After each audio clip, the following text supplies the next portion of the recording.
Buen día. Vamos a continuar con la clase de Neurociencias 1 acerca de los componentes celulares neuronales. Para poder continuar con la clase de hoy, hay que tomar en cuenta las moléculas que hemos estudiado en la clase pasada. Acuérdense de la molécula de fosfolípido en donde está compuesto por una cabeza polar, ¿sí? Donde le da la característica que se puede unir al agua, porque los lípidos que componen en la línea roja son un conjunto de átomos de carbono e hidrógeno, del cual no tiene carga eléctrica, pero aquí sí tiene carga eléctrica y ya vamos a ver la función más adelante. Tenemos aquí la molécula de aminoácidos donde está compuesto por un carbono central, por un grupo carboxilo, por un grupo amino, el hidrógeno y la cadena lateral. Acuérdense que cuando se unen varios aminoácidos me forman son los polipéptidos y las proteínas. Aquí tenemos la molécula de carbohidrato, ¿sí? En donde corresponde a una hexosa, porque tiene 6 carbonos. Y la glucosa sería un ejemplo de la hexosa. Acuérdense que es muy importante estudiar la glucosa porque proporciona, en ese caso, la energía celular. Y tenemos a los nucleótidos donde están formados por el grupo amino, la pentosa, que contiene solamente 5 carbonos, este carbohidrato, y tenemos el fosfato, que son 3. Entonces aquí corresponde a un nucleótido que cumple dos funciones. Es la encargada de la moneda energética, el ATP, ¿sí? Que es lo que como utiliza las células, la utilización de la energía, y también produce el código genético, el ADN y el ARN. Aquí está representado el conjunto de moléculas y de átomos del cual se van a organizar. Fíjense que aquí lo que representa son los átomos y que esos átomos van a formar lo que corresponde a moléculas, que sería esta. Estas moléculas, dependiendo si es un carbohidrato, si es un lípido, ¿ok? Van a formar otras moléculas o se unen con otras moléculas y van a cumplir una función en específica según el tipo de molécula que estemos hablando y según la organela en el cual estemos estudiando. Ya vamos a ver más adelante lo que corresponde a organelas. Fíjense que estas proteínas, en este caso, sí, que está unido a otras moléculas que corresponden al código genético, están dentro, por ejemplo, de las mitocondrias, que es una organela. Esa organela está dentro de una célula, que es esta, y esas células se unen a otras células que forman un tejido. Ese tejido, por ejemplo, puede ser la piel y que estamos estudiando, por ejemplo, la piel que corresponde al dedo pulgar. Entonces, al revés sería, en el dedo pulgar está la piel, ¿verdad? En la piel está compuesto por un conjunto de células que se unen unas a otras, que serían esta, una célula, y esa sería otra célula. Dentro de la célula hay organelas. Aquí estamos estudiando, serían las mitocondrias. Estas mitocondrias dentro contienen moléculas. En este caso, estas moléculas pueden ser proteínas y el código genético representado por nucleótidos. Estas moléculas están compuestas por átomos y según los átomos, la unión de ellas, me van a formar los distintos tipos de moléculas. ¿Ok? Eso quiere decir que la clase pasada prácticamente hemos estudiado esta parte. Ahora falta estudiar lo que corresponde a la función de las moléculas con su organela.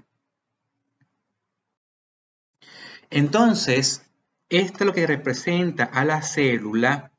Contiene un conjunto de organelas que vamos a identificar cada una de ellas y que va a cumplir una función en específica. Ustedes se preguntarán, ¿cuál sería la función entonces que estudiemos cada una de las organelas? Pues resulta que las organelas, que lo que compone a una célula, representa a cualquier célula y eso involucra a las neuronas. Eso quiere decir de que las neuronas contienen organelas en su interior que cumplen funciones en específicas.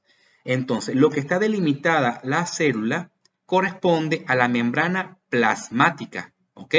Que es lo que envuelve a la célula.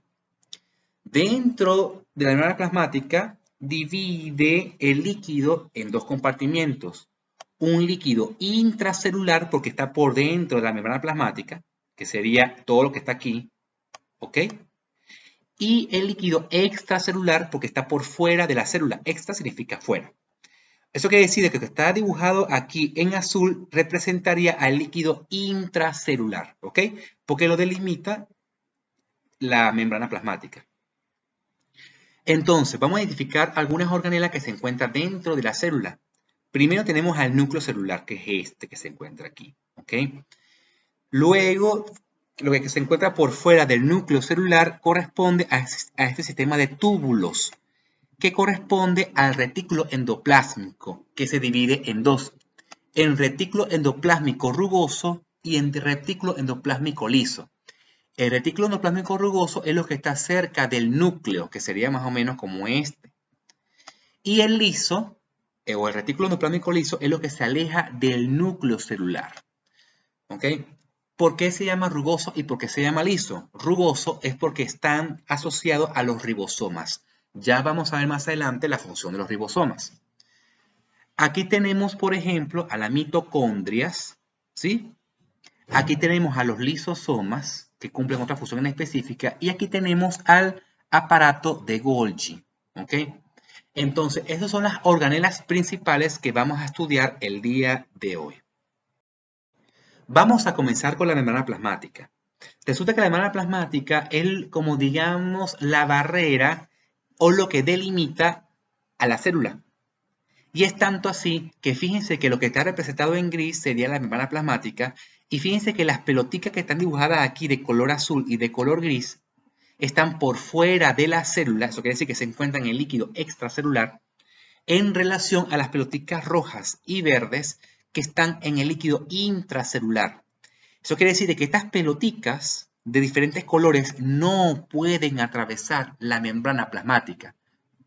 De alguna manera, esta membrana forma una barrera del cual no puede traspasar estos colores o estos distintos colores que cada una puede representar distintas moléculas. ¿Ok? Y más complejo se vuelve que si dentro de la célula, que sería esta, hay otros compartimientos que delimitan la membrana, ¿sí?, de lípidos, en donde, por ejemplo, las pelotitas amarillas y anaranjadas no pueden salir hacia otros compartimientos dentro de la célula. Ahora imagínense que este compartimento que está aquí delimita a las organelas, o sea, retículo endoplasmático rugoso, el liso, mitocondria, núcleo celular. O sea que cada organela está envuelta por membranas, ¿sí? Y todas las organelas la envuelve una membrana externa que sería la membrana plasmática, ¿ok? Entonces, las membranas de alguna manera funcionan como barreras. Y ya vamos a ver a grosso modo qué significa barreras, porque barrera quiere decir que interrumpe el paso, pero son específicas esas barreras, ¿ok?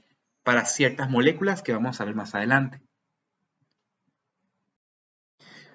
Por ejemplo, imagínense que esto sería la membrana plasmática y fíjense, por ejemplo, el verde que sí puede traspasar la membrana plasmática y la flecha azul significa que sí puede traspasar la membrana plasmática, pero habrán otras flechas que no, más bien rebota, no pasa a través de la membrana. Entonces aquí hay que introducir qué características deben tener las moléculas para que puedan traspasar la membrana y qué características deben tener las moléculas para que no puedan ser atravesadas por la membrana plasmática o a través de la membrana plasmática. Entonces, toda molécula que no tenga carga eléctrica puede atravesar la membrana plasmática. ¿Por qué? Resulta que la membrana plasmática está compuesta por fosfolípidos. ¿Se acuerdan los fosfolípidos en la clase pasada? Bueno, está compuesta prácticamente en su interior por grasa. Y lo que está representado aquí tiene que ser el líquido intracelular y lo que debería estar representado aquí sería el líquido extracelular.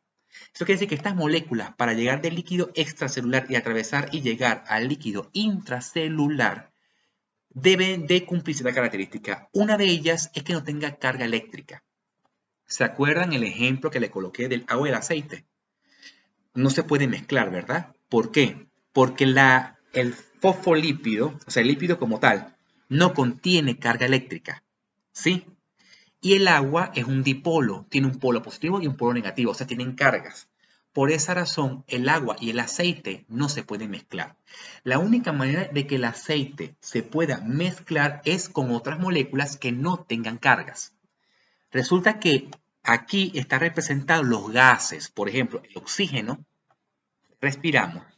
El CO2 que exhalamos, todos estos gases, como son gases y no tienen carga eléctrica, pueden atravesar fácilmente a través de la membrana plasmática sin transportadores, sin nada. ¿Entendido? Bien. Ustedes se preguntarán, ajá, ¿y por qué aquí la molécula de agua, el glicerol que también tienen carga, sí puede atravesar la membrana plasmática? Sí la atraviesa, pero con una condición.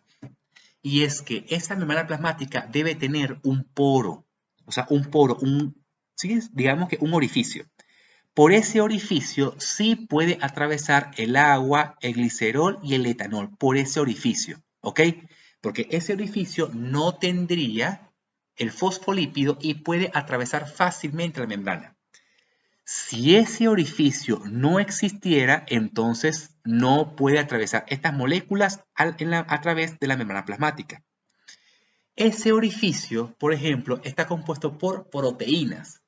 Eso quiere decir que dentro de la membrana plasmática hay proteínas que le dan paso o que sirven de poro para pasar ciertas moléculas.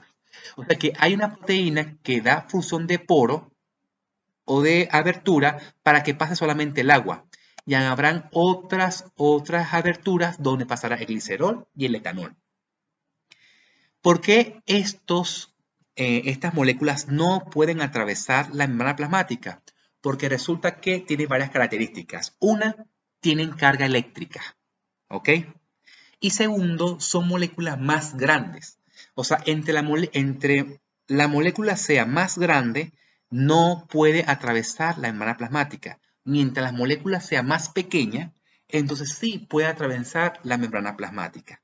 Y fíjate que estas no son moléculas, son átomos, como el sodio, el hidrógeno y algunas moléculas como el bicarbonato, no atraviesan la membrana plasmática porque contienen carga eléctrica. Fíjense que el sodio es positivo, el hidrógeno es positivo, el potasio es positivo, el cloro es negativo, el calcio es positivo y el magnesio es positiva. La única manera de que estas moléculas puedan atravesar la membrana plasmática es que tienen que existir proteínas dentro de la membrana plasmática para que se pueda atravesar estas moléculas y estos átomos. Sin proteínas que se encuentran aquí en la membrana plasmática, eso quiere decir que no pueden atravesar. Conclusión, tiene que haber, como digamos, un camino proteico para que estas moléculas y átomos pueden atravesar. Como sirve de barrera la membrana plasmática, como se evidencia aquí, fíjense que pueden existir señales fuera de la célula y que tenga contacto justamente con la membrana plasmática y que esa membrana plasmática existan proteínas que dan señales dentro de las células, a pesar de que la señal no atraviese la membrana plasmática y que esas señales generen cambios intracelulares que den una respuesta específica, ¿ok? Fíjense que este es un tipo de señal y este es otro tipo de señal y que estas señales, según el ambiente del cual se desenvuelva, entonces van a generar una respuesta específica, ¿ok? Y esto es importante porque imagínense que esto sea una neurona y que esa neurona esté esperando una señal o azul o una señal verde para que se pueda activar o no esta neurona. Entonces, como la neurona es una célula, tiene que estar envuelta por membrana plasmática y esa membrana sirve de barrera, pero tiene que estar sensando lo que está ocurriendo por fuera de las neuronas para poder decir o para poder definir si enviar o no cierto tipo de información, ¿ok? Pero vamos poco a poco. Entonces, ¿de cómo está compuesta la membrana plasmática? Está compuesta por fosfolípidos. Fíjense que aquí está la cabeza polar, el glicerol, por ejemplo, en la cadena lateral. Y fíjense aquí se forman los pececitos, que serían el lípido, ¿ok? O los lípidos. Entonces, fíjense que, ¿por qué bicapa lipídica? Porque esta sería una capa y esta sería otra capa. O sea que las cabezas polares es la que está en contacto con el agua, o bien sea el líquido intracelular o bien sea el líquido extracelular. Y como el lípido como tal no tiene carga, se va a unir con los otros lípidos de la otra capa. Y de esa manera, dentro de la membrana plasmática está compuesta por lípidos. Y la parte externa e interna que envuelve serían las cabezas polares que tienen contacto con el agua, porque las cabezas polares de los fosfolípidos sí tienen carga. Lo que está representado en verde serían las distintas proteínas transmembrana. ¿Por qué transmembrana? Porque atraviesa la membrana. Y cada proteína transmembrana cumple una función en específica. ¿Sí? Ya dimos un ejemplo. Pueden formar poros por el cual puedan atravesar el agua, por ejemplo, o el glicerol. También pueden formar poros donde puedan atravesar el sodio, el potasio, el bicarbonato, el cloro. ¿Ok? También van a formar transportadores que van a transportar específicamente aminoácidos, que van a transportar, por ejemplo, carbohidratos, entre otras cosas. Eso quiere decir que las proteínas que se encuentran en la membrana plasmática cumplen la función, en este caso, de transporte.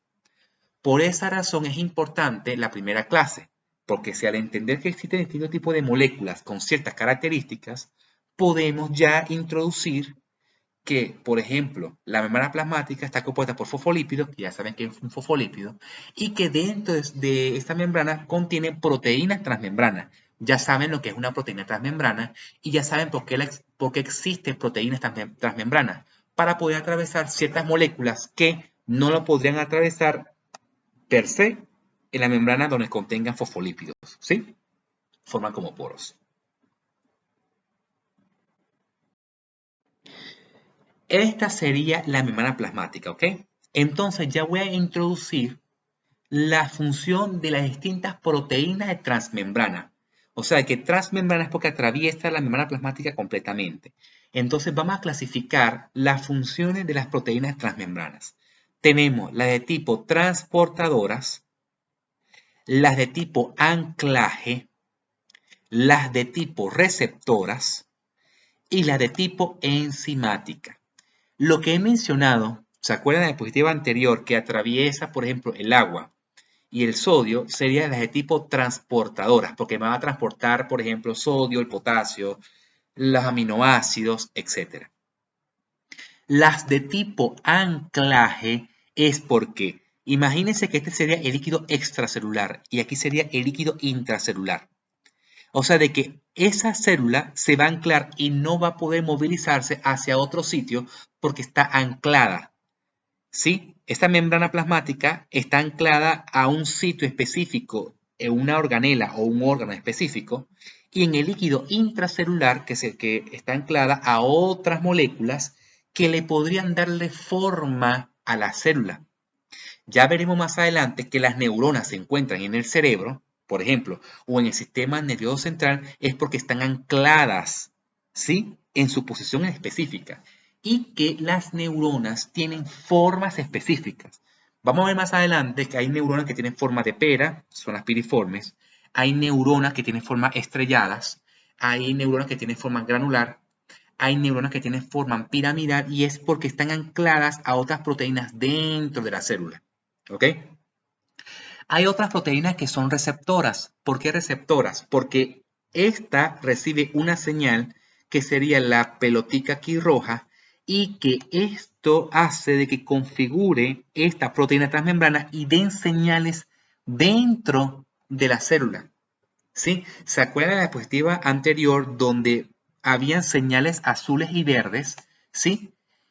Y esas señales azules y verdes darían respuesta dentro de la célula. Bueno, ahora imagínense que la neurona esté esperando a la señal roja, que sería aquí, para que esta proteína se active y den señales dentro de la neurona. Y esas señales dentro de la neurona dan señales o envían información hacia otras neuronas para que puedan responder de manera adecuada. ¿Sí? Imagínense lo complejo que sería si esta pelotica roja representaría los neurotransmisores.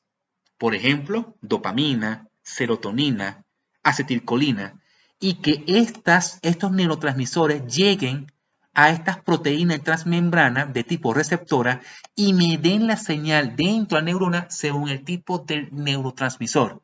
O sea que si llega dopamina a este receptor, entonces ejerce una función específica.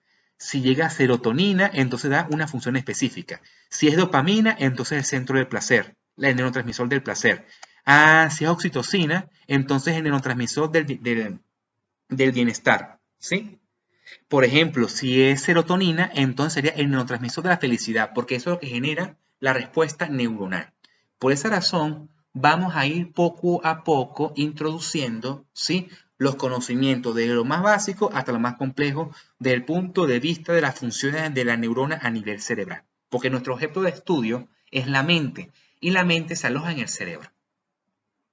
Y por último tenemos a las moléculas proteicas de tipo enzimáticas, en donde de por sí pueden ser señales digamos, de tipo química o mecánica, generen algún tipo de transformación química. Por ejemplo, aquí representa la molécula X se transforma en una molécula Y gracias a estas enzimas, ¿sí? Conclusión, tenemos aquí los distintos tipos de funciones de proteína transmembrana y cada una de ellas cumple una función específica, ¿ok? O sea, fíjense lo complicado que sería estudiar los millones y millones de proteínas que ejercen millones y millones de funciones en nuestro cuerpo. Pero vamos a centrarnos en el sistema nervioso, tanto central como periférico, específicamente para estudiar o enviar, recibir información en el sistema nervioso central. Más adelante voy a definir lo que significa sistema nervioso central y periférico. Entonces, como ya se había hablado que como la membrana plasmática funciona como barrera, que se representa aquí, entonces las proteínas pueden servir que esta proteína transmembrana transporta nucleótido. Esta proteína transmembrana transporta azúcar. Esta proteína transmembrana transporta aminoácidos. Este canal proteico transmembrana transporta sodio. Dentro de la célula contiene organelas. Este lisosoma contiene, sí, proteína transmembrana que transporta hidrógeno. Esta sería, por ejemplo, las mitocondrias, donde están dos membranas, una membrana externa e interna de las mitocondrias. Y esta proteína transmembrana transporta ATP, que es un nucleótido, ¿se acuerdan? Y aquí transporta otra molécula que sería el piruvato. Eso quiere decir que existen distintas moléculas transportadoras que van a transportar, valga la redundancia, distintos tipos de moléculas específicas. Ahora vamos a estudiar el núcleo celular. Fíjense que el núcleo celular es una organela que se encuentra pues, dentro de la célula y que cumple la función de almacenar el material genético. ¿Okay? El material genético no es más que el conjunto de nucleótidos. Ya sabemos que los nucleótidos están compuestos por la base nitrogenada, la pentosa y los grupos fosfatos. O sea, es una cadena de nucleótidos que forman el código genético y se diferencian en dos, en ADN y en ARN. Básicamente, las células también se clasifican si hay presencia de núcleo o no. Por ejemplo, si tiene presencia de núcleo serían las células eucariotas y van a haber células que no tienen núcleo, que serían los procariotas. Por ejemplo, las células de nuestro organismo, ¿okay?, incluyendo las neuronas, son células eucariotas porque contienen núcleo, al igual que las células que componen las plantas, pero las células que componen una bacteria, sí, serían los procariotas, que esta no sería el objeto de estudio de la clase de hoy, sino los eucariotas, porque contienen el núcleo celular y almacenan el material genético.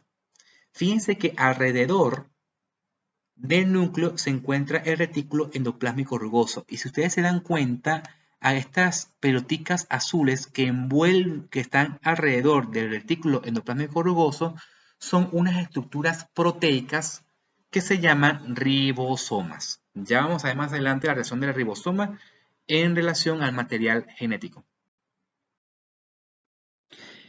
Entonces, el núcleo celular es una organela que se encuentra dentro de la neurona y contiene el material genético. El material genético, como les dije, se clasifica en ADN y en ARN. ¿Se acuerdan? En la clase pasada hemos hablado del ácido ribonucleico y el ácido desoxirribonucleico, porque una contiene oxígeno y la otra no. En la pentosa, ¿sí? El carbohidrato pentosa que se encuentra en el nucleótido.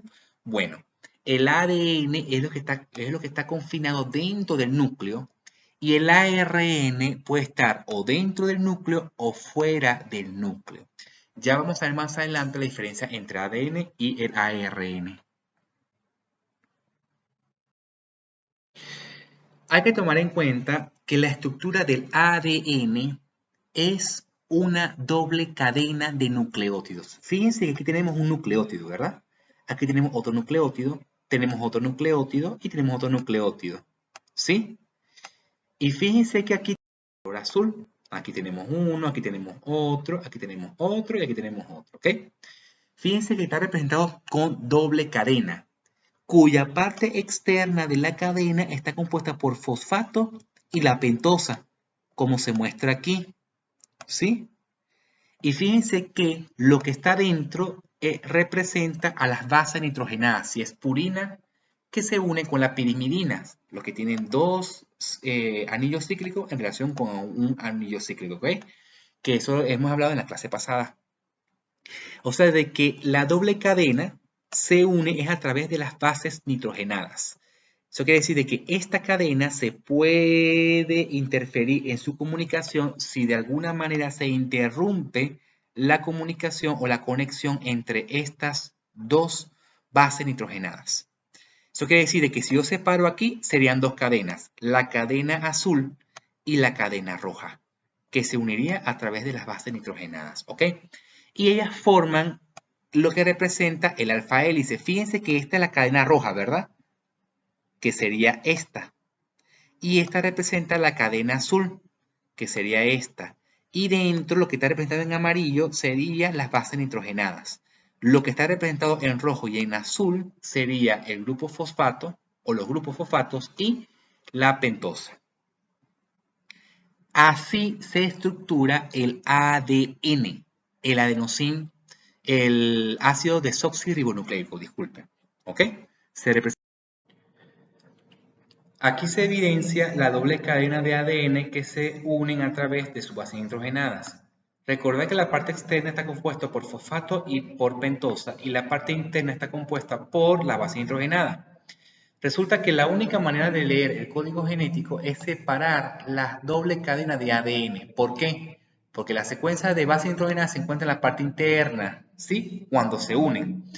Entonces, fíjense que la única manera de leer el código genético es desenrollando y abriendo la doble cadena de ADN para así poder una proteína leer la secuencia de bases nitrogenadas, que forman parte de una secuencia de nucleótidos. ¿Por qué digo desenrollar? Porque resulta que el cromosoma es el enrollamiento del ADN. O sea, está súper enrollado. La única manera de que digamos, se pueda leer el código genético es que el cromosoma se desenrolle y genere una cadena lineal, ¿sí?, de ADN para que pueda ser leída. En el momento en el cual se forma el cromosoma es porque el código genético no se está leyendo. En ese momento se encuentra en un proceso de división celular, la célula, bien sea mitosis o bien sea meiosis. Entonces, una vez que se produzca la mitosis o la meiosis, que es la división celular, entonces allí el cromosoma se desempaqueta, ¿sí?, o desenrolla para generarse el ADN lineal y que se pueda leer el código genético. La pregunta sería, ¿las células de tipo neurona se multiplican? Sí y no. ¿Por qué digo sí y no? Sí se multiplican, pero en la fase, digamos, de la madurez cerebral. Eso quiere decir en la vida fetal. ¿Ok? Una vez que nace el bebé, digamos que hay un cierto periodo de tiempo que hay división celular, ¿ok? Neuronal. Hablo de tipo neuronal. Pero ya después, las neuronas que se encuentran en el sistema nervioso son las que se establecen y de allí no va a haber división celular. Entonces, que si la neurona de un adulto hay cromosomas, pues no lo hay, porque las neuronas no se multiplican, ¿ok? O por lo menos no hay base científica de que las neuronas se multipliquen. ¿Qué pasa? Que aquí, si se dan cuenta, la doble cadena de ADN muestran que una parte de esa doble cadena hay un gen. Resulta que ese gen es la secuencia de nucleótidos por el cual va a codificar la secuencia de aminoácidos. ¿Se acuerdan que la secuencia de aminoácidos es o conforma lo que es el polipéptido y las proteínas? ¿Se acuerdan? Esto quiere decir que la secuencia de aminoácidos que se encuentra en el núcleo celular al final se van a transformar en secuencia de aminoácidos para formar las proteínas. Es como que las proteínas están codificadas en el gen o un gen que se encuentra en la cadena larga de ADN. ¿Sí? Entonces, ese código genético van a formar códigos de secuencia de aminoácidos al final. Pero el ADN se encuentra en el núcleo celular y resulta que la síntesis de proteínas, síntesis de formar proteínas, se realiza fuera del núcleo celular. Se preguntarán, ¿cómo es que la secuencia de nucleótidos que se encuentran en el núcleo puedan formar secuencias de aminoácidos fuera del núcleo? Es a través del ARN. ¿Ok? El ARN, que en este caso sería el mensajero, envía el mensaje justamente del código genético que se encuentra en el núcleo celular, forma una copia exacta a través del ARN mensajero. Este ARN mensajero que se formó en el núcleo sale al citoplasma, que el citoplasma es el líquido intracelular donde están todas las organelas, y allí se forman la secuencia de aminoácidos que corresponde a una proteína. Con este ejemplo, ¿sí? Imagínense que exista una codificación errada o una secuencia errada de nucleótidos en el genoma humano. La pregunta sería, ¿habría una secuencia de aminoácidos correcto? No.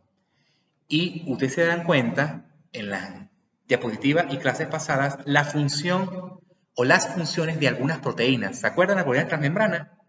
Que si el canal de sodio, que si de tipo anclaje, todas ellas deben estar codificadas en el código genético, para la redundancia, en el ADN. Entonces tiene que haber una secuencia específica del código genético para producir las proteínas adecuadas que cumplan su función en específico. Si hay alguna especie de desorden genético en el orden de nucleótidos, van a haber desorden en el orden de los aminoácidos y por ende no va a ejercer su función en específica esa proteína. Va a ser una proteína anómala. ¿Sí? Por esa razón existen varias enfermedades donde hay lo que se llama mutación genética. Crean genes errados, consecuencias de nucleótidos errados y generan proteínas erradas. ¿Ok? Entonces, enfermedades como el Alzheimer, enfermedades como epilepsia, que son heredables, es porque el gen que debería estar almacenado de manera correcta en el ADN, pues genera un código errado y genera una proteína anómala o errada. También el cáncer se puede justificar por la mutación genética. Entonces, existe una manera en la cual el ADN se multiplica o digamos que generen una copia exacta, pero eso ocurre para crear cromosomas y generar la división celular, ¿ok? Ahora bien, el ADN, si se quiere leer un gen que se encuentra en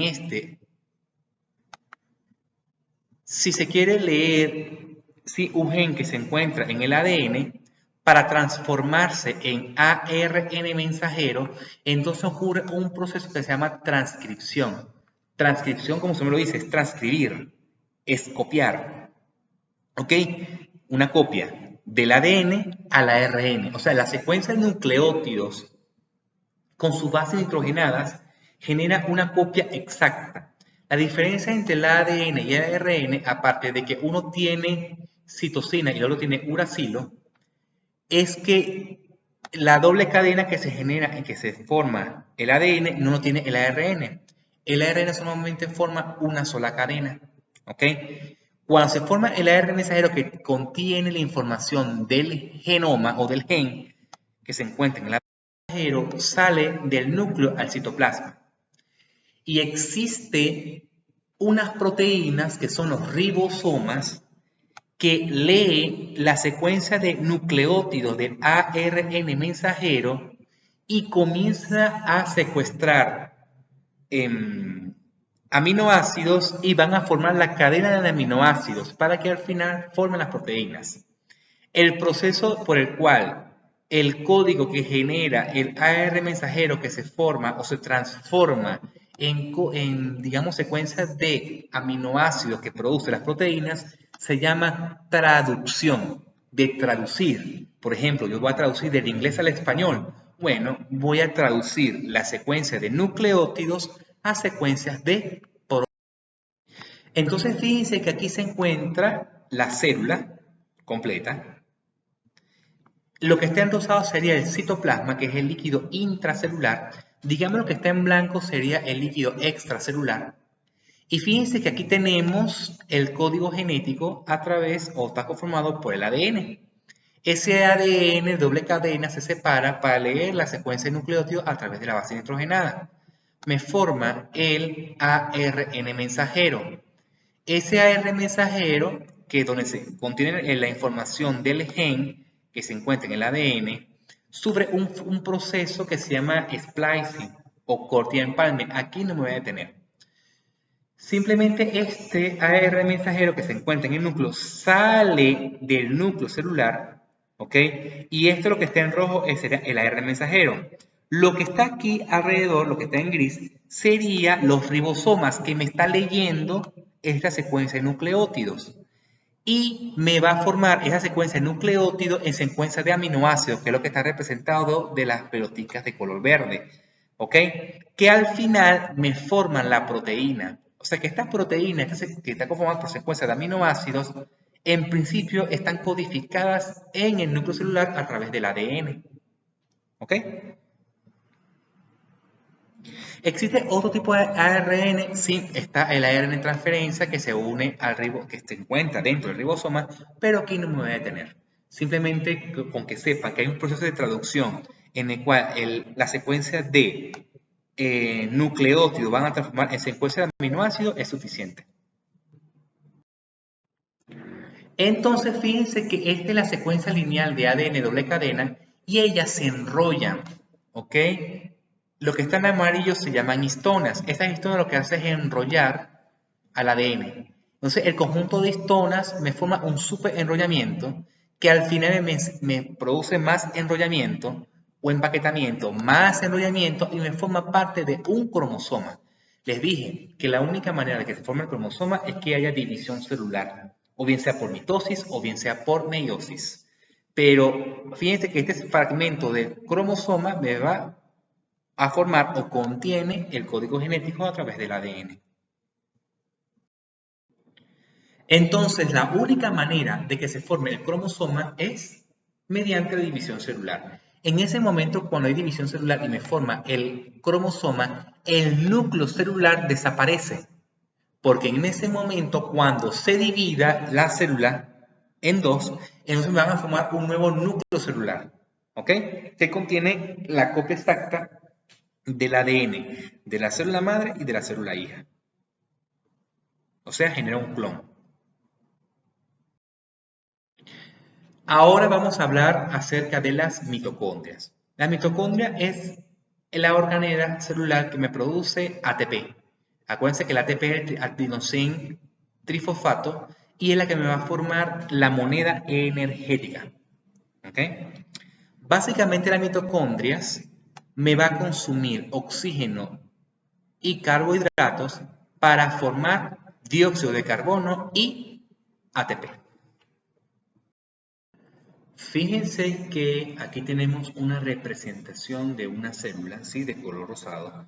y que lo que representa el círculo o el óvalo amarillo sería la proteína transmembrana, ¿ok?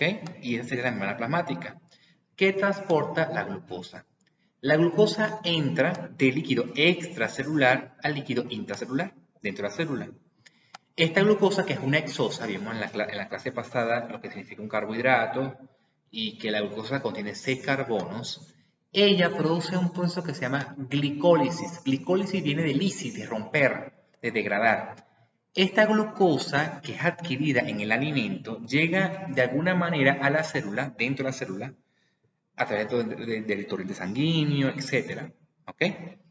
Y esta glucosa se transforma en piruvato. ¿Sí? Cada piruvato contiene 3 carbonos y 3 más 3 serían 6. O sea que los 6 carbonos que estaban en la glucosa se convierte en 3 carbonos de piruvato cada uno. O sea que forman 2. Ese piruvato que se formó a través de la degradación de la glucosa, que sería ahí va a entrar a las mitocondrias, ¿ok? Y va a entrar en un ciclo que se llama el ciclo de ácido cítrico o el ciclo de Krebs. Este ciclo agarra el piruvato y va a liberar una molécula que se llama NAD, la NADH. Esta NAD es la que va a proporcionar la energía necesaria para producir el ATP. Eso quiere decir que de la degradación del piruvato, a través del ciclo de Krebs o ácido cítrico, me va a producir la NAD y esta NAD le aporta la energía a las mitocondrias para producir ATP, que es un nucleótido que representa la moneda energética. Aparte, este ciclo, cuando se consume el piruvato, que al final este piruvato viene de la glucosa, va a producir una molécula de CO2, que es el dióxido de carbono. Si se dan cuenta aquí, la molécula de CO2 se compone por 2 átomos de oxígeno con un átomo de carbono. Y este carbono proviene de la glucosa. ¿Sí? Ahora, la mitocondria, hasta ahora la información que he dicho, es que consume el piruvato a través del ciclo de Krebs y me produce la NAD, que es la moneda energética para producir ATP, y también produce el CO2. Aparte, también la mitocondria consume oxígeno gaseoso. ¿Por qué? Porque cuando la NAD aporta energía a la mitocondria para producir ATP, produce lo que se llama radicales libres. ¿Se acuerdan de un átomo que contiene protones, neutrones y electrones? Los electrones que se encuentran en la periferia del núcleo del átomo, imagínense que se escape un electrón. Ese átomo se vuelve como inestable.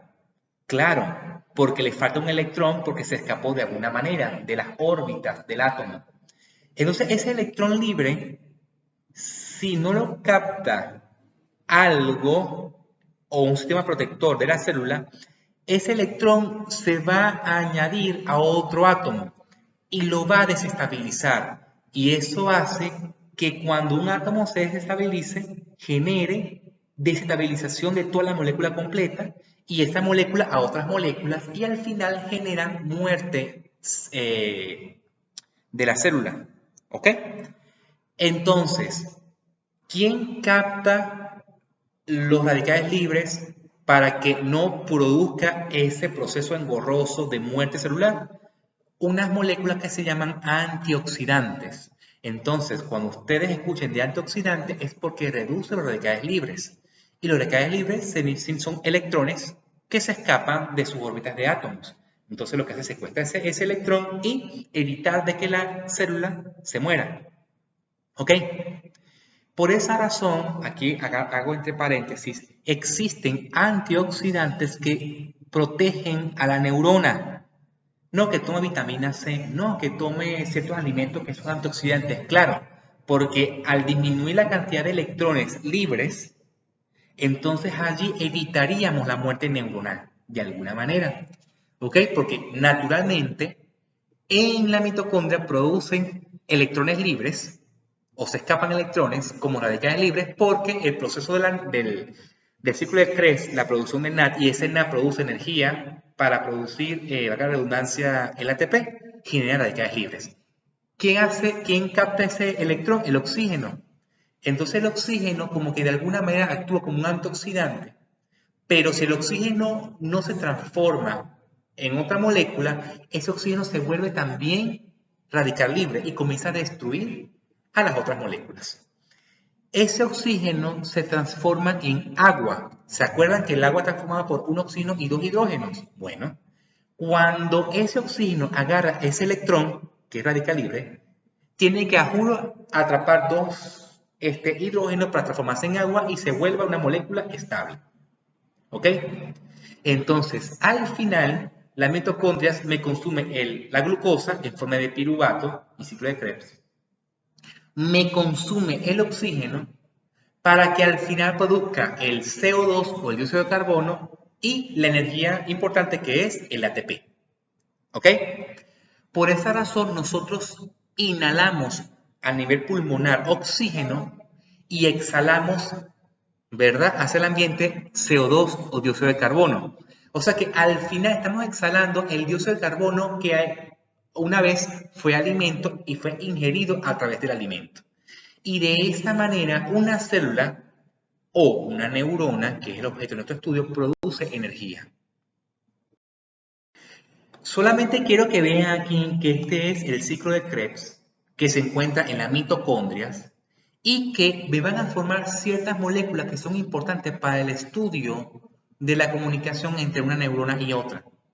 Aquí tenemos una molécula que se llama glutamato y otra molécula que se llama GABA, que es el ácido gamma-amino butírico. El glutamato es un neurotransmisor excitador. Ya más adelante vamos a hablar lo que significa un neurotransmisor. Y tenemos el GABA, que es un neurotransmisor inhibidor. ¿Ok? Todas ellas provienen del ciclo de Krebs, que la producen las mitocondrias. Es para que se fijen aquí que en las mitocondrias dentro contienen unas membranas, ¿sí? Contienen unas membranas internas en el cual hay unas proteínas transmembrana que me transforman el ADP más fosfato en ATP. ADP es adenosín difosfato, o sea que tiene dos fosfatos.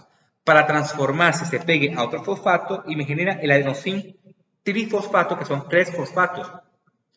Y fíjense que está la NAD, que al final aporta energía a esta membrana interna de la mitocondria y me va a transformar, o le aporta energía a esta proteína transmembrana que genera la producción del ATP.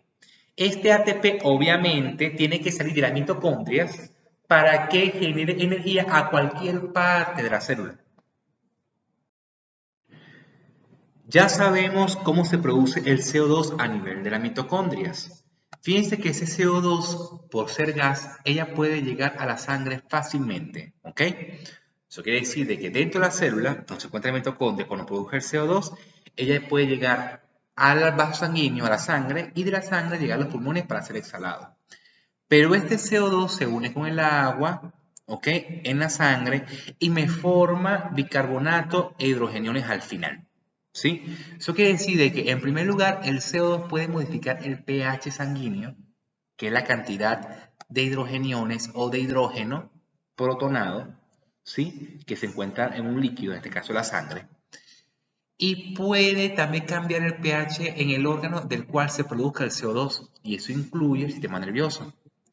Lo otro que hay que tomar en cuenta es que el CO2 puede modificar el flujo sanguíneo del cerebro. Por ejemplo, cuando hay poco CO2, poquito, va a producir disminución del flujo sanguíneo cerebral. ¿Ok? Y cuando hay mucho dióxido de carbono o CO2, va a producir aumento del flujo sanguíneo cerebral. Poco CO2, poca irrigación o poca sangre o poco flujo a nivel cerebral. ¿Ok? Mayor CO2, mayor flujo sanguíneo cerebral para así eliminar el CO2 que se está acumulándose en el cerebro. Entonces, más adelante van a tomar en cuenta, ¿ok? O se van a dar cuenta que existen maniobras de cómo disminuir el dióxido de carbono a nivel cerebral para ver si desencadena ciertas patologías desde el punto de vista neurológico, ¿sí? Pero eso va en relación o va relacionado a estudiar la parte o el área de la neuropsicología. Eso más adelante. Ahora vamos a hablar de otra canela que se llama retículo endoplásmico rugoso. Retículo endoplasmático es una estructura que tiene forma de túbulos, ¿ok? De forma tubular, lo que está representado aquí de color verde. ¿Por qué rugoso? Porque justamente lo que está por afuera de este sistema de tuberías es las ribosomas.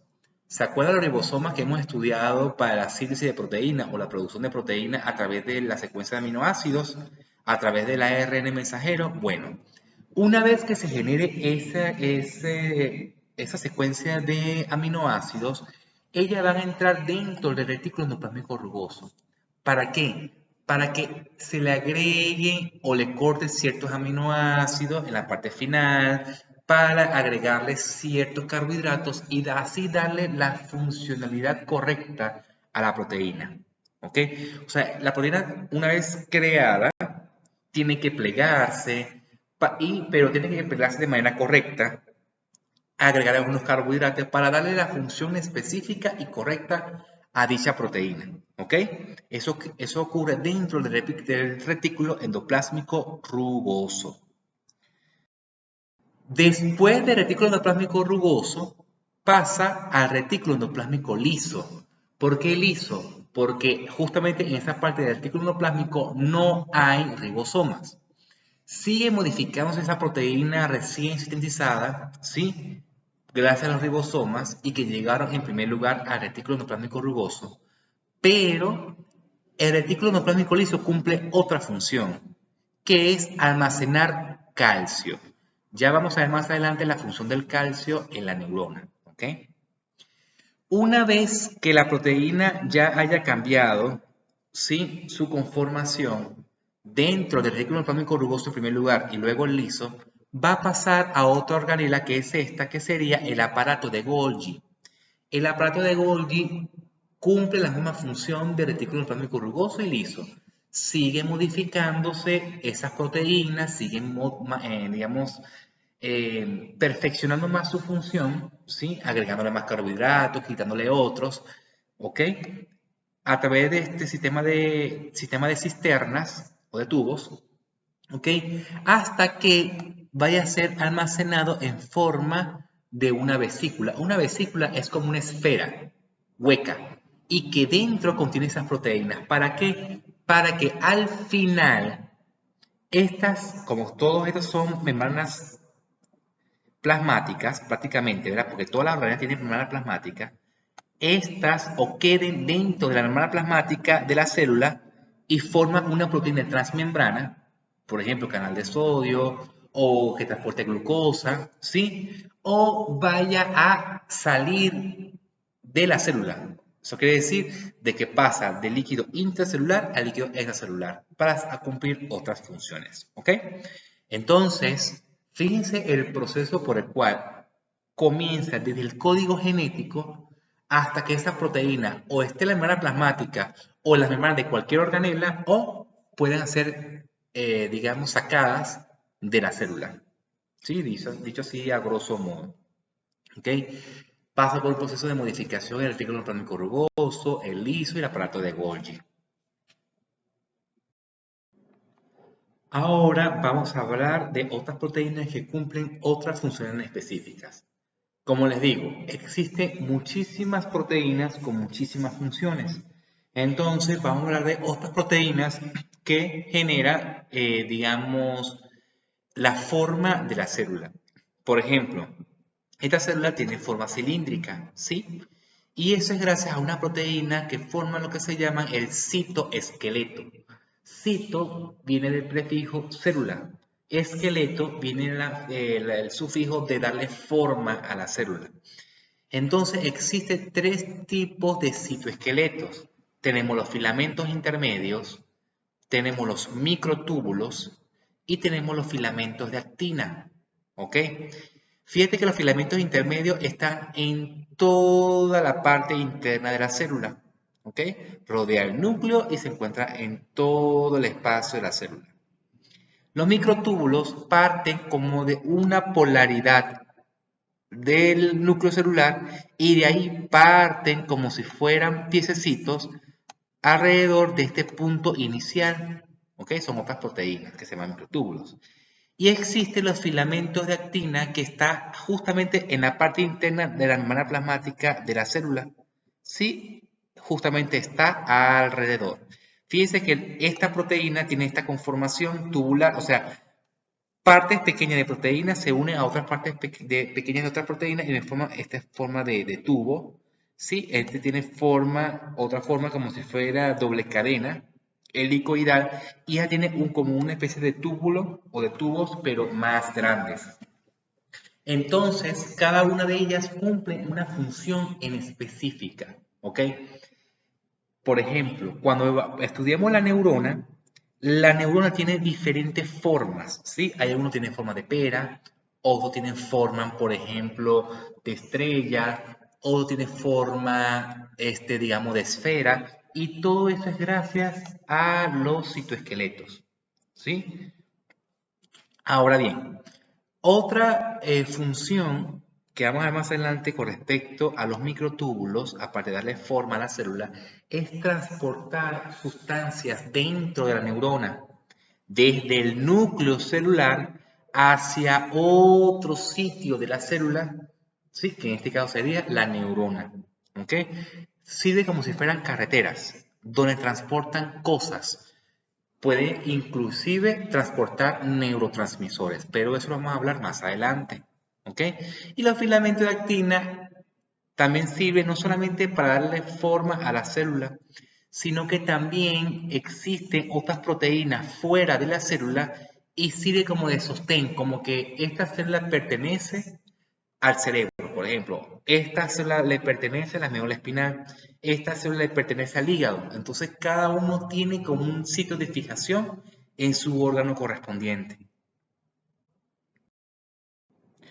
Fíjense, aquí tenemos los tipos de citoesqueleto que da forma de estrella, por ejemplo, o forma alargada, ¿sí? En fin, le da la forma a la célula y ya le dije algunas otras funciones que de importancia para estudiar la neurona. Por ejemplo, los microtúbulos de transporte y los filamentos de actina como sitio de anclaje con respecto al ambiente donde se encuentre dicha célula, ¿ok? Y que se mantenga allí. O sea que no vamos a ver neuronas en otros sitios que no le corresponda al órgano que le compete, que es el sistema nervioso. También existen otras proteínas, pero esta vez de transmembrana, donde comunica una célula con otra. Fíjense que esta proteína verde es transmembrana porque está dentro de la membrana plasmática. Y lo que está en azul es el citoesqueleto. Fíjense que este citoesqueleto de esta célula se comunica con el citoesqueleto de esta otra célula gracias a estas proteínas transmembranas que comunica y forman como un anclaje. ¿Sí? Fíjense que aquí inclusive, fíjense, esta célula tiene forma alargada, ¿verdad? Y fíjense que el líquido rosado no se mezcla con el líquido azul gracias a que estas dos células hacen como una especie de cierre hermético que no permite de que se comunique este espacio con este espacio. La única manera de que digamos, las moléculas que se encuentren aquí en el líquido rosado pasen al líquido azul o bien sea a través entre una célula y otra a través de los sitios de cerclaje, o sea, de oclusión por estas proteínas verdes, o a través de la célula, sería transcelular. ¿Ok? Existen otras proteínas que tienen forma de canal que se comunica una célula con otra de manera directa y existen otras proteínas que dan como una especie de espacio entre una célula y otra, pero estas proteínas verdes funcionan como una especie de puente y hace de que esta célula no se separe de esta otra célula. Esto, por ejemplo, es una sinapsis y esta es la manera como una neurona se comunica con otra, a través de sinapsis química. Imagínense que estas pelotillas que se encuentran aquí son vesículas, donde dentro hay una sustancia química que se llaman neurotransmisores y que tienen que ser liberadas aquí a este espacio sináptico y que estos neurotransmisores actúen sobre unas membranas que se encuentran aquí postsinápticas, porque es posterior, sináptica porque es sinapsis, y existen unas proteínas transmembrana aquí que reciba a estos neurotransmisores y genere señales químicas hacia la otra neurona. ¿Sí? Por esa razón es muy importante estas clases, porque cuando hablemos más adelante de neurotransmisores, de cómo hace para que la neurona aumente la plasticidad neuronal, cómo influye ciertas enfermedades cerebrales que puedan modificar la conducta humana, todo eso es regulado por prácticamente cambios químicos a nivel cerebral. Entonces es muy importante de entender, sí, por ejemplo, lo que corresponde a la sinapsis química. Y fíjense que aquí, esta vesícula que puede ser generada por por el aparato de Golgi, ¿ok? Que se una a la membrana presináptica, porque es previo, que sería esta, se una y puede liberar el neurotransmisor que está acumulado en esta vesícula. Entonces, o este motor sináptico a través de esta vesícula sináptica. Pero también imagínense que si esta célula se activa, por ejemplo, y entre cierta sustancia química puede pasar directamente a través de estos canales hacia la otra célula, que es de un tipo de sinapsis que ocurre entre una neurona y otra y se llama sinapsis eléctrica, no química como esta. Eléctrica porque ciertos iones, o sea, ciertos átomos que tienen carga eléctrica, pueden pasar por acá directamente sin esperar una señal eléctrico-química para comunicar una neurona con otra. Bueno, ya hemos visto todas las organelas principales que constituyen a una célula y que cada organela cumple una función específica y algunas proteínas que cumplen una función específica, bien sea transmembrana como transportadores, canales, anclajes, ¿sí? Enzimas, por ejemplo, o las proteínas intracelulares que dan la forma a la célula, que son los citoesqueletos, o ciertas proteínas transportadoras dentro de las organelas, ¿sí? Ya hemos visto el proceso por el cual el código genético genera al final una proteína, ¿ok? Que se comunica el ADN con el citosol a través del ARN mensajero, que produce una secuencia de aminoácidos gracias a la traducción que se produce a través de los ribosomas de la secuencia de los nucleótidos del ARN mensajero a la secuencia de aminoácidos para las proteínas, que esas proteínas ingresan al retículo endoplasmático rugoso y se llama rugoso porque tiene ribosomas. Esas proteínas sufren unas modificaciones, llegan al retículo endoplasmático liso, liso porque está desprovisto de ribosomas.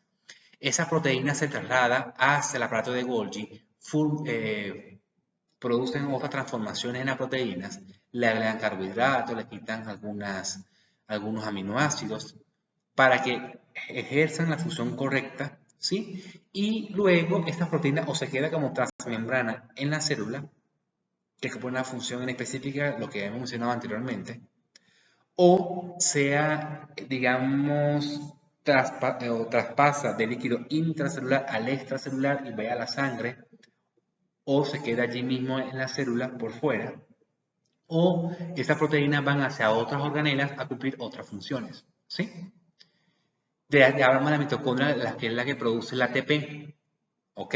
Degrada la glucosa, consume oxígeno, produce agua, produce CO2 y produce el ATP, que es la moneda energética. Todo ello ocurre en una célula. Y fíjense que aquí que nuestra célula de estudio va a ser la neurona. La neurona es nuestra célula de estudio. Y por ser célula, contiene todas las organelas que le acabo de mencionar. ¿Ok? Tal cual. consume oxígeno, produce dióxido de carbono, tiene mitocondrias, tiene aparato de Golgi, tiene núcleo, fíjense aquí está el núcleo, ¿ven? Celular donde se encuentra el código genético, o sea, es una célula tal cual. Y fíjense que aquí está la membrana plasmática por fuera y fíjense que adentro tiene proteínas, el citoesqueleto que da la forma de esta, de estrella. ¿Ok? Fíjense que existe otras neuronas que tienen forma de pirámide. Y lo que está aquí en el centro es el núcleo celular, ¿no? O sea, es una célula, contiene todos los elementos que le expliqué anteriormente.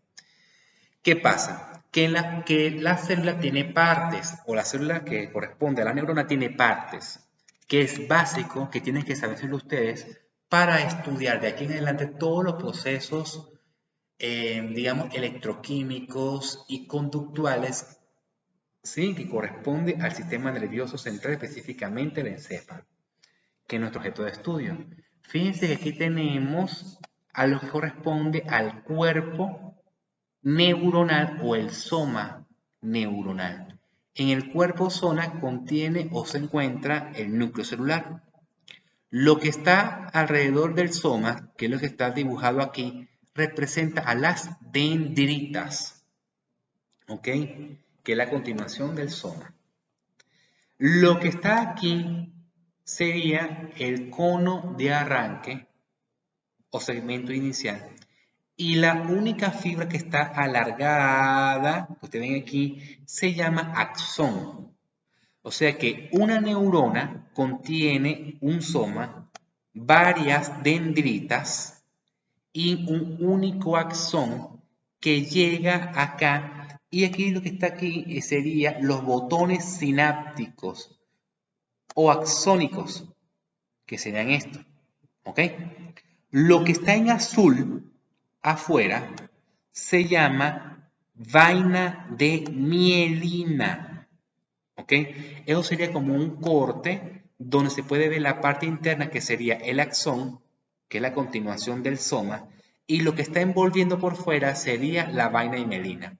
Fíjense que esta vaina de mielina no se continúa perfectamente, sino que deja como un espacio aquí. O sea, esta es una vaina de mielina, deja un espacio, otra vaina de mielina, otro espacio. Este espacio se llama nódulo o nodo de Ranvier. ¿Ok? Ya más adelante vamos a dar la especificidad y la función de esos nodos de Ranvier. ¿Ok? Entonces, esas son las estructuras básicas de una neurona. No solamente de una neurona, de todas las neuronas tiene el cuerpo neuronal o el soma, tiene dendritas, tiene axón y tiene el terminal axónico. Claro, la comunicación entre el axón y el soma está el cono de arranque o el segmento inicial. Fíjense que aquí, si se dan cuenta, la vaina mielina o la mielina es otra célula aparte de la neurona, ¿no?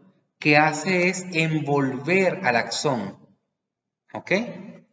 Entonces, la vaina mielina lo conforma otra célula y el axón es lo que conforma a la neurona.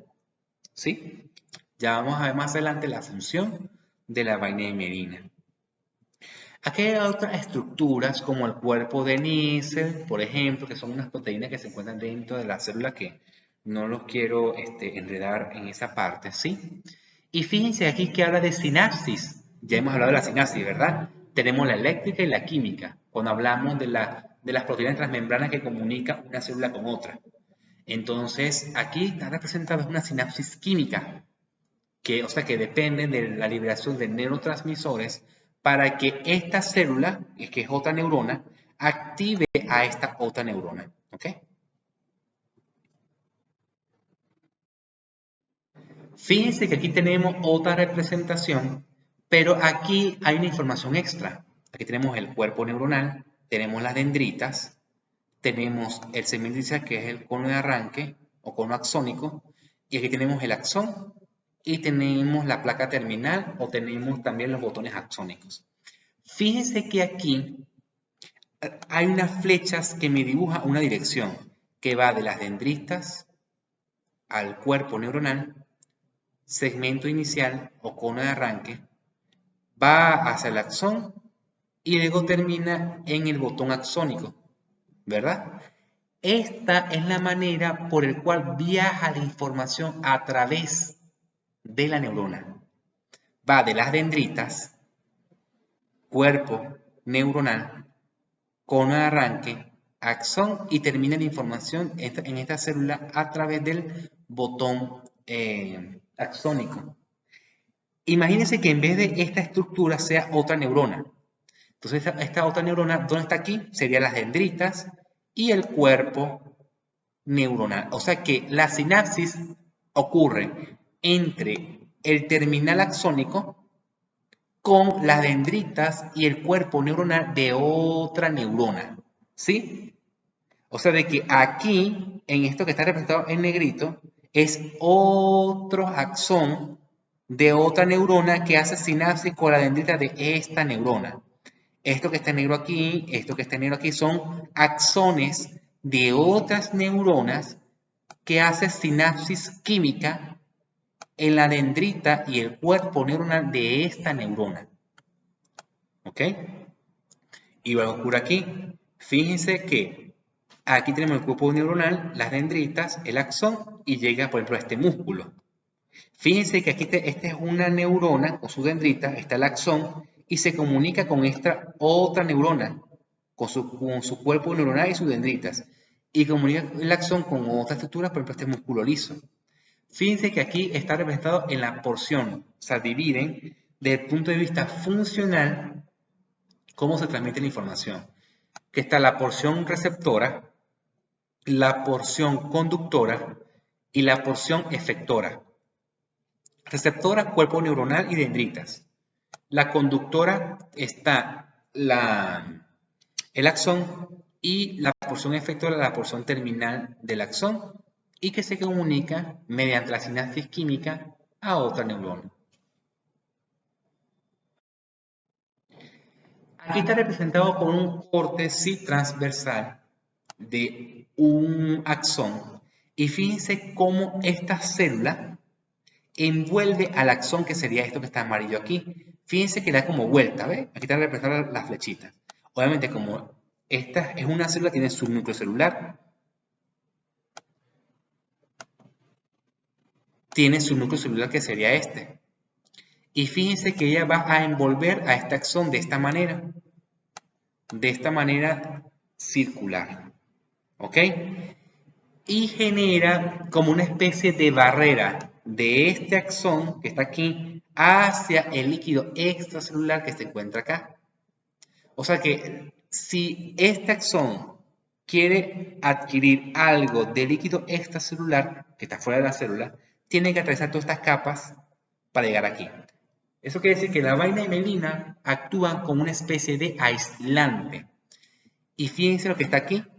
¿Qué es esto? Esto es la bicapa lipídica. Eso quiere decir de que la vaina y mielina está compuesto por lípidos, por grasa. O sea que todo esto es una capa de grasa que me está envolviendo el axón. Ya saben las características que tiene que tener la molécula para poder atravesar una capa de grasa.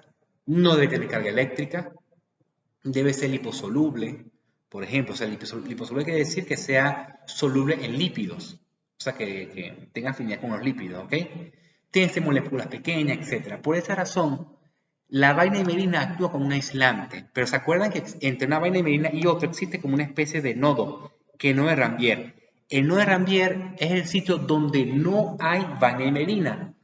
Y justamente en el nodo de Rambier es donde hay intercambio iónico entre líquido intracelular, que es el axón, al líquido extracelular. Eso quiere decir que la vaina y mielina actúa como aislante y el nodo de Rambier actúa como el sitio donde hay intercambio iónico. ¿Ok?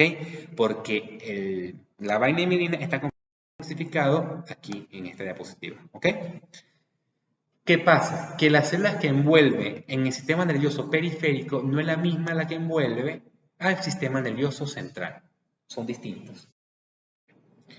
Fíjense que existen varias formas de la neurona que se encuentran en sitios específicos en el sistema nervioso y que cumplen funciones específicas. Por ejemplo, esta es una neurona sensitiva.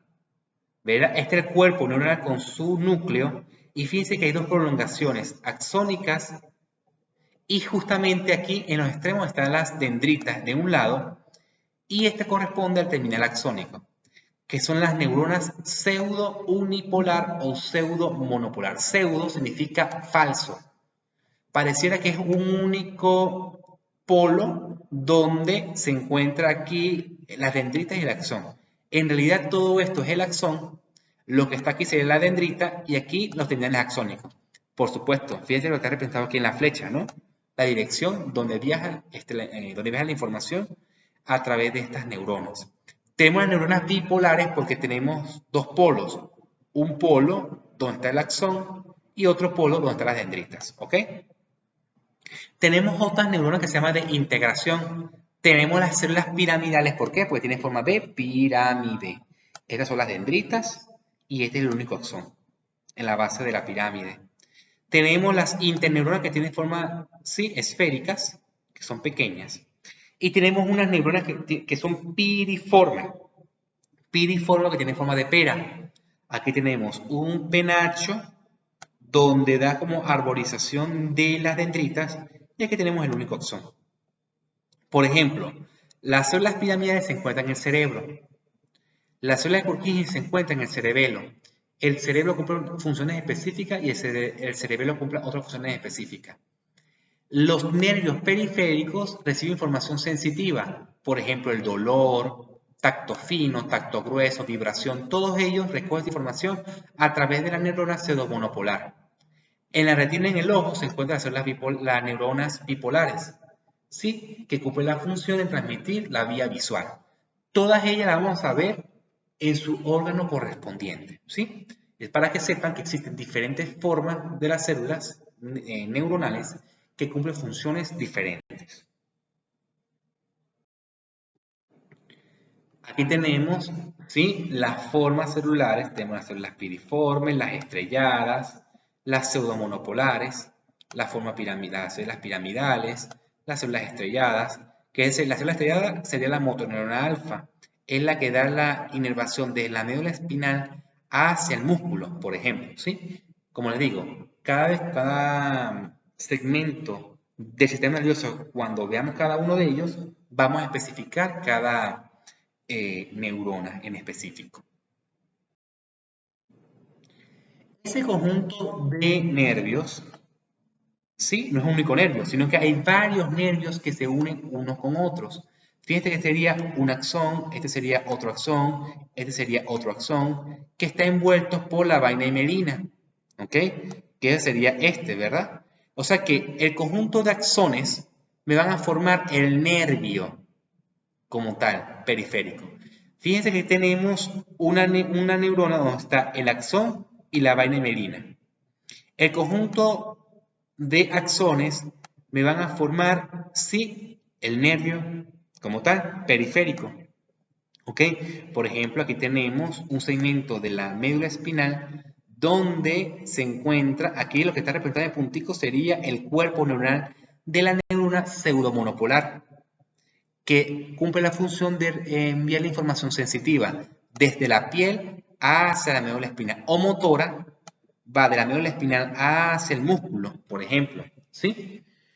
Entonces, fíjense, aquí tenemos un corpúsculo de Pacini, vamos a ver más adelante, recibe información vibratoria desde la piel hacia la médula espinal. Músculo estriado es el músculo bíceps, tríceps, ¿sí? Pectorales, que va de la médula espinal hacia el músculo, por ejemplo. Existen otras neuronas donde van a comunicar de la médula espinal hacia el sistema gastrointestinal. Participa, por ejemplo, en la motilidad intestinal, ¿sí? La frecuencia cardíaca, entre otras. Y aquí otra vez hablamos de la clasificación de las neuronas, si es unipolar, bipolar, pseudomonopolar o unipolar, y la multipolar. Por ejemplo, la estrellada es una célula multipolar. ¿Ok? Aquí tenemos las células de Schwann. Las células de Schwann son las células que forman la vaina himerina, ¿ok? Pero la vaina himerina del sistema nervioso periférico, porque los oligodendrocitos son los que forman la vaina himerina del sistema nervioso central. Eso lo vamos a hablar más adelante cuando hablemos de la clasificación del sistema nervioso central y periférico. ¿Ok? Entonces, fíjense que estas neuronas, ¿verdad?, están envueltas por endomisio o endoneuro, perineuro, que son, son tejidos fibróticos de fibrosis, y el epineuro, que es lo que envuelve al nervio como tal. Pero un nervio está conformado por prácticamente axones de neuronas.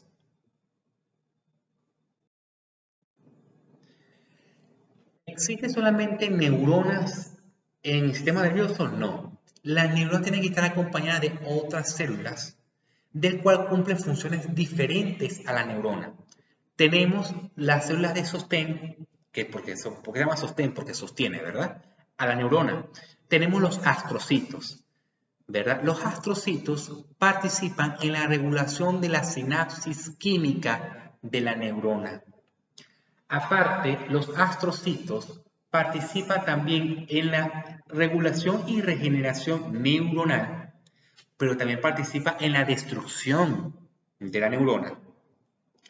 Y los astrocitos también forman la barrera que no permite que lo que haya en la sangre ingrese al sistema nervioso central.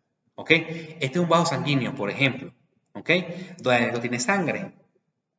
Y el astrocito hace contacto con este vaso sanguíneo para evitar que traspase ciertas sustancias químicas que se encuentran en el vaso sanguíneo del cerebro hacia el sistema nervioso central. O sea que no cualquier sustancia puede ingresar a la neurona, porque el astrocito forma una barrera. Tenemos el oligodendrocito, que forma la vaina mielina del sistema nervioso central. Acuérdense que la célula de Schwann forma la vaina mielina del sistema nervioso periférico. Tenemos las microglías, que es, digamos, el sistema de limpieza del sistema nervioso central. O sea que si hay productos de desecho o proteínas viejas de desecho, ella lo que hace es eliminar, ¿ok?, estas proteínas, digamos, ya que no cumplen su función específica. Y tenemos el epéndimo, que es unas células que forman una barrera, ¿verdad?, pero no es la barrera que forman los astrocitos, sino que por dentro discurre lo que se llama el líquido cefalorraquídeo, que lo vamos a ver más adelante. Entonces, fíjense que este astrocito forma la regulación del axón en este caso, ¿verdad?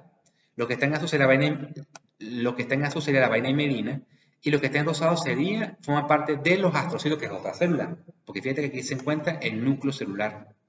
Y este es el vaso sanguíneo que te forma la barrera, que se llama la barrera hematoencefálica.